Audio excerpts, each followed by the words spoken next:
आज के इस कहानी में देखने को मिलेगा एक खौफनाक रहस्यमय भूतिया कहानी। गायब होने वाली प्रेग्नेंट औरत का राजद हॉरर थ्रिलर रहस्य कथा। यह कहानी पूरी तरह मौलिक है।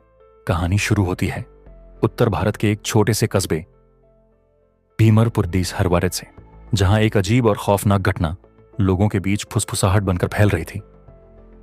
एक गर्भवती औरत हर रात अचानक गायब हो जाती थी और फिर सुबह अपने बिस्तर पर वापस मिलती थी। लोग कहते थे वो औरत वापस तो आ जाती है, पर वो वहीं नहीं रहती। अजीब किराएदार। कहानी का मुख्य किरदार है सुगंधा, 7 महीने की प्रेग्नेंट महिला जो अपने पति अपन विवेकानंद के साथ भीमरपुर के पुराने मोहल्ले में किराए पर रहने आई थी। मोहल्ला शांत था, लेकिन एक अजीब सा सन्नाटा हर शाम यहां उतर जाता था। घर की मालकिन शकुंतला दीदी के, जो उम्र में लगभग 70 की थीं, आते ही बोली, बहू, अगर रात में किसी की खटखट सुनाई दे तो दरवाजा मत खोलना, चाहे वो कोई भी हो। सुगंधा हैरान हुई, पर क्यों? वो बस मुस्कान में टाल गई। यहां रात को बाहर जाना अच्छा नहीं बहू। बात आई गई हो गई, लेकिन सुगंधा ने नोट किया कि शाम ढलते ही पूरा मोहल्ला अपने अपने घरों में बंद हो जाता था। बाहर कुत्ते तक नहीं भौंकते थे। पहली रात की दहशत। पहली ही रात लगभग 2 बजे सुगंधा की नींद अचानक टूटी। उसे लगा जैसे कोई उसके पेट को मजबूती से पकड़ रहा है। वह हड़बड़ाकर उठी, पर कमरे में कोई नहीं था। विवेक गहरी नींद में सो रहा था, लेकिन कमरे का दरवाजा धा खुला था। सुगंधा ने धीरे से दरवाजा बंद किया और फिर से सो गई। लेकिन अगली सुबह जब नींद खुली, उसकी रात का एक भी पल याद नहीं था। दिमाग भारी था, जैसे किसी ने सारी ऊर्जा निचोड़ ली हो। विवेक हैरान था। तुम रात में बाहर चली गई थी क्या? सुगंधा चौंक गई। क्या? नहीं, विवेक बोला। दरवाजा सुबह 5 बजे खुला मिला था और तुम्हारे पैरों पर मिट्टी थी। सुगंधा डर गई। इस घटना ने उसे अंदर तक हिला दिया। दूसरी रात, आवाजें कौन करता है? अगली रात फिर वही आवाज, पैसे की खनक जैसी, कदमों की आहट जैसी। वह नींद में बड़बड़ाती, मुझे पुकार कौन रहा है? धीरे धीरे उसे महसूस होने लगा कि कोई उसे जबरदस्ती खींच कर ले जा रहा है, लेकिन उसकी आंखें आधी नींद में बंद ही रहती। सुबह उठी तो पाया पैरों में गीली मिट्टी, हाथों में खाई।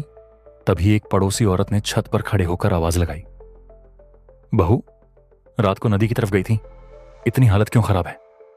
सुगंधा दंग रह गई। वह तो कहीं नहीं गई थी।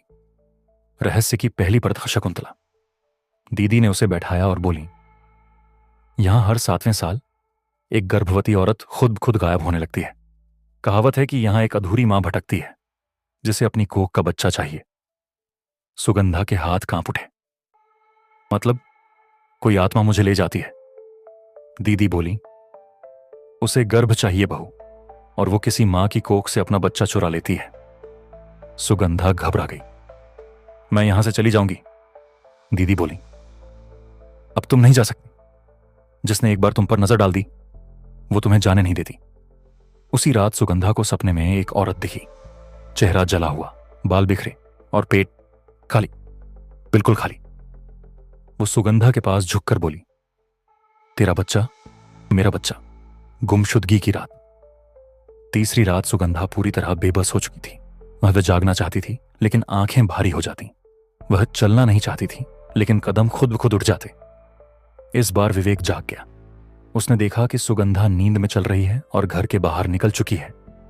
विवेक घबराकर पीछे भागा, सुगंधा, रुको। पर सुगंधा सुन नहीं रही थी। वह अंधेरी गली से निकलकर पुराने श्मशान की तरफ चली जा रही थी। औरत की परछाई सुगंधा के पीछे पीछे चल रही थी, जैसे उसे धक्का दे रही हो। विवेक चिल्लाया, कौन है वहां? परछाई गायब हो गई। सुगंधा बेहोश होकर गिर पड़ी। विवेक उसे घर ले आया। अगली सुबह सुगंधा की नाभि के पास अजीब नाखूनों के निशान थे। कोख की आत्मा का सच। अब विवेक ने पास गांव के अमोजा रमधीर अभ्याम्स को बुलाया। रमधीर ने सुगंधा के कमरे में एक पूजा की और कहा, यह कोई साधारण प्रेत नहीं, यह कि खोई हुई मांसवार की आत्मा है। विवेक, वो चाहती क्या है? ओझा, अपने गर्भ का बच्चा। 100 साल पहले इस इलाके में एक औरत को जिंदा जला दिया गया था, जबकि वो 8 महीने की प्रेग्नेंट थी।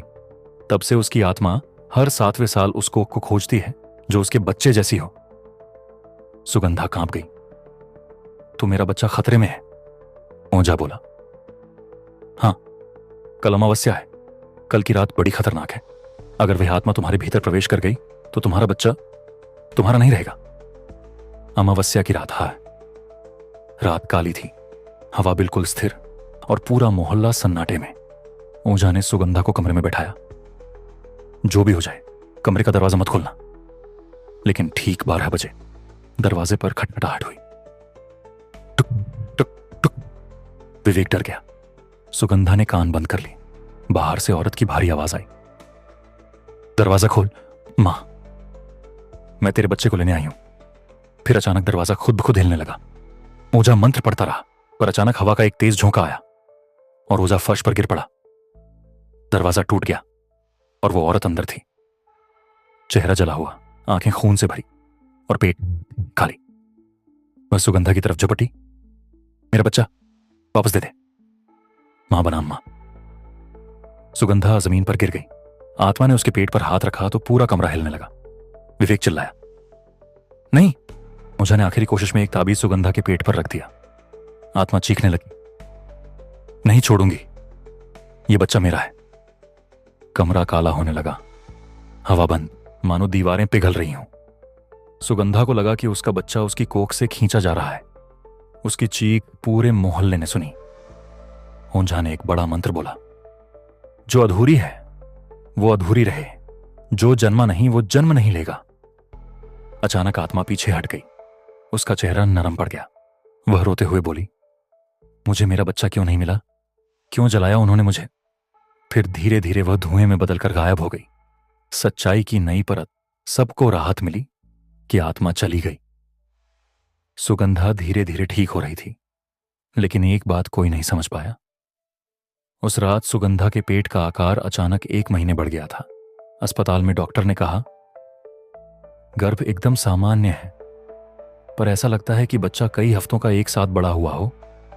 सभी हैरान थे। सुगंधा ने तो किसी को नहीं बताया कि उस रात उसे कैसा महसूस हुआ था।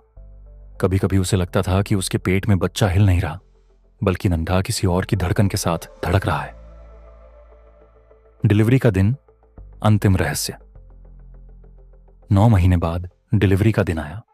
ऑपरेशन थिएटर के बाहर विवेक बेचैन था। अंदर डॉक्टर चिल्ला रहे थे, बच्चा 2 दिलों की धड़कन जैसा क्यों कर रहा है? ये कैसा केस है? और तभी अस्पताल की सभी लाइटें बुझ गईं। सारा अस्पताल अंधेरे में डूब गया। कुछ क्षणों बाद नर्स बाहर भागती हुई आई। डॉक्टर, किसी ने लेबर रूम का दरवाजा अंदर से बंद कर दिया है। अंदर से सुगंधा की दबी दबी चीखें आ रही थी। विवेक दरवाजा तोड़ने लगा। अचानक दरवाजा खुला और सुगंधा बेड पर पड़ी थी। बच्चा उसकी गोद में था, लेकिन कमरे के कोने में वही जली हुई औरत खड़ी थी, मुस्कुराती हुई। उसने धीरे से कहा, अब मेरा बच्चा पूरी तरह पूरा हो गया है, और धुएं में गायब हो गई। डॉक्टर अंदर आए और बच्चे की जांच की। बच्चे की 2 बातें अजीब थीं। एक, उसकी तीखी ननकी आंखें जन्म से ही पूरी तरह खुली थीं, और उसकी पीठ पर एक बोन जले हुए हाथ का निशान था, जैसे किसी आत्मा ने उसे छुआ हो। अंतिम मोड़, ट्विस्ट एंडिंग। सुगंधा अस्पताल से घर लौटी। वह खुश थी, लेकिन अंदर कहीं ना कहीं डरी हुई। रात को बच्चा उसके पास सो रहा था। अचानक बच्चे ने अपनी आंखें खोली। वह मुस्कुराया और सुगंधा सुन्न रह गई, क्योंकि बच्चा उसे मां नहीं बल्कि धन्यवाद फुसफुसाते हुए बोला। आवाज किसी नवजात की नहीं, बल्कि उस जली हुई औरत की थी। कहानी यहीं खत्म नहीं होती। हर रात सुगंधा को लगता है कि कोई उसके पीछे खड़ा है, बच्चे को घूर रहा है, जैसे कह रहा हो, अब ये बच्चा मेरा है। कहानी समाप्त।